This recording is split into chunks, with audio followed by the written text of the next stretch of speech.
जय हिंद।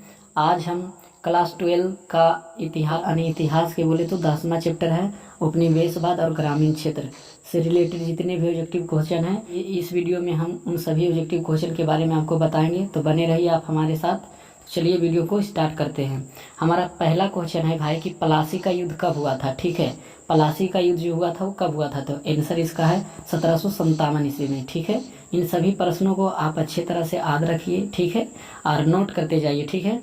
अच्छा, दूसरा क्वेश्चन है भाई बक्सर का युद्ध कब हुआ था। ठीक है, जितने भी क्वेश्चन बता रहे हैं सभी एग्जाम की दृष्टि से महत्वपूर्ण है, इसीलिए आप इन सभी प्रश्नों को अच्छे तरह से नोट कर याद कीजिए, ठीक है। तो बक्सर का युद्ध हुआ था भाई 1764 में हुआ था। ठीक है, 57 में हुआ था प्लासी का युद्ध और 64 में हुआ था बक्सर का युद्ध। ठीक है, तो तीसरे नंबर की ओर चलते हैं। वारेन हेस्टिंग्स ने बंगाल का गवर्नर जनरल कब बना। ठीक है, तो इसका सही आंसर जो हो जाएगा भाई 1772 ईस्वी। ठीक है, चलिए अगले सवाल की ओर चलते हैं। हमारा चौथा नंबर सवाल है कि आनंद मठ उपन्यास के लेखक कौन है, तो भाई बंकिम चंद्र। ठीक है, यह काफ़ी वीवीआई क्वेश्चन है, कई बार पूछा गया एग्जाम में कि आनंद मठ उपन्यास के लेखक कौन है, तो बंकिम चंद्र। ठीक है, एक क्वेश्चन आप याद रखिए कि भाई आनंद मठ जो है वह पाठ की विद्या क्या है, तो भाई उपन्यास है। ठीक है, चलिए चलते हैं अगले सवाल की ओर, 5वां नंबर सवाल की ओर। 5वां नंबर सवाल है कि बेहताब चंद कहाँ के राजा थे। ठीक है, तो बर्धमान के।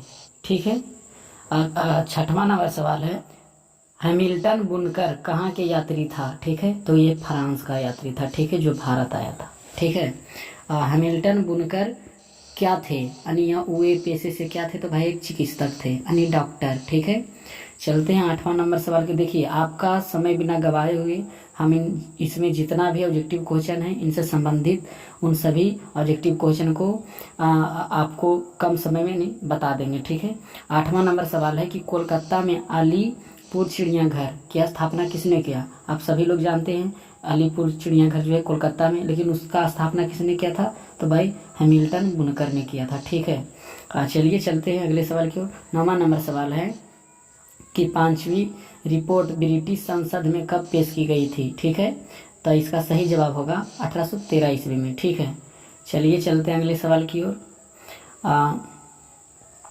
भाई 10वां नंबर सवाल है कि रैयतवाड़ी व्यवस्था मुख्य रूप से कहाँ से लागू की गई थी, यानी रैयतवाड़ी व्यवस्था जो थी वो कहाँ से लागू की गई थी, भाई बम्बई से। ठीक है, बम्बई की जगह आप मुंबई भी बोल सकते हैं इनको, जो कि मद्रास बम्बई मद्रास इन दोनों जगह से रैयतवाड़ी व्यवस्था मुख्य रूप से लागू की गई थी। ठीक है, और मद्रास को हम लोग क्या कहते हैं, दक्कन प्रदेश। ठीक है, ये भी आप याद रखिए।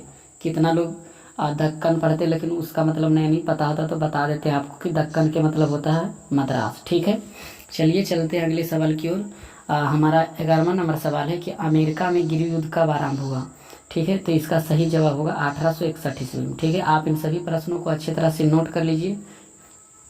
चलिए चलते हैं अगले सवाल की ओर। हमारा 12वां नंबर सवाल है कि मैनचेस्टर कॉटन कंपनी की स्थापना कब हुई, तो इसका सही जवाब होगा भाई 1859 ईस्वी में। ठीक है, चलिए चलते हैं अगले सवाल की ओर। 13वां नंबर सवाल है कि अमेरिका में गृहयुद्ध कब समाप्त हुआ। ठीक है, यानी गृहयुद्ध हुआ था कब, देखिए 1861 ईस्वी में आरंभ हुआ था, अब भाई 1865 ईस्वी में क्या हो गया था, समाप्त। ठीक है, यानी इस प्रकार आप कह सकते हैं कि गृहयुद्ध कितना वर्ष तक चला था भाई, तो 4 वर्ष तक। ठीक है, कितना वर्ष तक, 4 वर्ष तक। ठीक है, चलिए चलते हैं अगले सवाल की ओर। हमारा 14वां नंबर सवाल है कि कृषक राहत अधिनियम कब पारित की गई। ठीक है, तो इसका सही जवाब होगा भाई 1879 ईस्वी में। ठीक है, अगला है 15वां नंबर सवाल। यह भी क्वेश्चन काफ़ी वीवीआई है जो कि एग्जाम में बार बार पूछा जाए। तिलका मांझी को गिरफ्तार कब किया गया, तो 1750 ईस्वी में। ठीक है, 16वां नंबर सवाल है कि अंग्रेजों द्वारा किस वर्ष तिलका मांझी को फांसी की सजा दी गई। क्या किया गया था, जब इसे पकड़ा गया था तो इसे घसीट कर लाया गया था यानी भागलपुर में, और वहाँ पर क्या गया था कि इन्हें वृक्ष में, बरगद का वृक्ष था उसमें क्या इसे लटकाकर फांसी की सजा दी गई थी। ठीक है, चलिए चलते हैं अगला 17वां नंबर सवाल की ओर। बंगाल में संथालों का प्रवेश कब हुआ, तो इसका सही जवाब होगा भाई 1870 ईस्वी में। ठीक है, आप इन सभी प्रश्नों को नोट करते जाइए। ठीक है, चलिए चलते हैं अगले सवाल की ओर।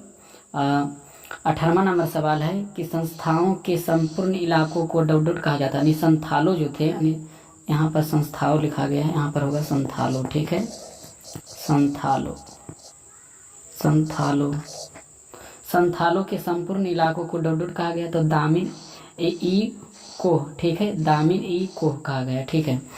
चलते 19वीं नंबर सवाल की ओर। भाई किसका मानना था कि संथाल नई जमीन साफ करने में बहुत कुशल थे, ठीक है, तो यह कहना था हैमिल्टन बुनकर की, ठीक है। चलिए चलते अगले सवाल की ओर। सवाल नंबर 20वां है कि चुन्नू मांझी के कितने बेटे थे भाई, तो चुन्नू मांझी के 4 बेटे थे, ठीक है।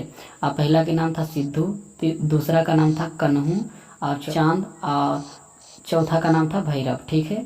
आप इन सभी प्रश्नों को अच्छी तरह से याद कीजिए कि चुन्नू मांझी के 4 बेटे थे, जिसमें पहला बेटा का नाम क्या था भाई सिद्धू, दूसरा का क्या था कन्हू, और तीसरा का क्या था चांद, और चौथा का क्या था भाई भैरव, ठीक है।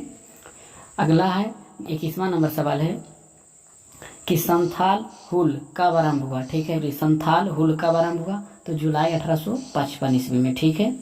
उम्मीद करते हैं आपको यह सभी प्रश्नों का उत्तर समझ आ रहा होगा। चलिए चलते हैं अगले सवाल की ओर। 22वां नंबर सवाल है कि दक्कन के किसानों का विद्रोह कब हुआ, यानी जो मद्रास में जो किसानों का जो विद्रोह हुआ था कब हुआ था, तो भाई 1874 से 1875 ईस्वी, ठीक है। चलिए चलते हैं अगले सवाल। 23वां नंबर सवाल है कि ईस्ट इंडिया कंपनी को बंगाल की दीवानी किसने प्रदान की, तो शाह आलम ने, ठीक है, शाह आलम ने। चलते हैं 24वां नंबर सवाल की ओर। देखिए बंगाल में द्वैध शासन की स्थापना किसने की थी, तो क्लाइव ने, ठीक है, किसने की थी, क्लाइव ने। 25वां नंबर सवाल है चिरस्थायी व्यवस्था किस वर्ष लागू की गई थी, तो इसका सही जवाब होगा भाई 1739 ईस्वी, ठीक है। चलिए चलते हैं अगले सवाल की ओर। 26वां नंबर सवाल है कि सूर्यास्त कानून किस पर लागू किया गया था, ठीक है, तो जमींदारों पर, ठीक है। चलिए अगले सवाल की ओर चलते हैं। देखिए 27वां नंबर सवाल है कि हवा बरगदार किन्हें कहा जाता था, तो बटैया पर जो होता है जमीन जोतने वाले किसान को कहा गया था, ठीक है।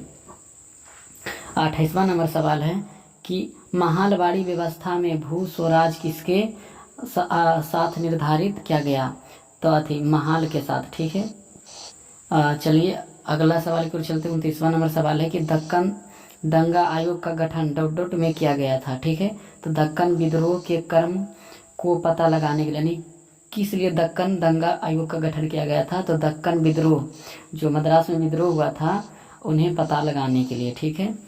30वां नंबर सवाल है कि कपास आपूर्ति संघ की स्थापना कहाँ की गई, ठीक है, तो ब्रिटेन में। चलिए चलते हैं अगले सवाल की ओर। सवाल नंबर 31वां है कि आंगस्टम क्लीवलैंड कौन था, आंगस्टम क्लीवलैंड कौन था, तो भाई भागलपुर का क्या था, कलेक्टर था, ठीक है। दामिक एक को में किन्हें बसाया गया, तो संथालों को, ठीक है। चलिए 33वां नंबर सवाल है कि अमेरिका में गृह युद्ध का कारण भारत में डॉट का उत्पादन बढ़ा, तो गृह युद्ध हुआ तो भाई कपास युद्ध का उत्पादन भारत में बढ़ चुका था, ठीक है। चलिए चलते हैं अगले सवाल की ओर। 34वां नंबर सवाल है कि नागलपुर के कलेक्टर क्वीलैंड की हत्या किसने की थी, तो तिलका मांझी ने, इसीलिए इन्हें क्या किया था कि पकड़कर फांसी की सजा दे दी गई थी, ठीक है। 35वां नंबर सवाल है कि बुनाकर ने तत्कालीन डॉट का सर्वेक्षण किया, तो भाई बंगला का, ठीक है, बंगला का किया था सर्वेक्षण।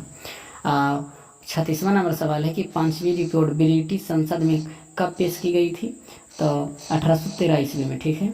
चलिए चलते हैं अगले सवाल की ओर। 37वां नंबर सवाल है कि ईस्ट इंडिया कंपनी का पहला गवर्नर जनरल कौन था, तो वारेन हेस्टिंग्स, ठीक है।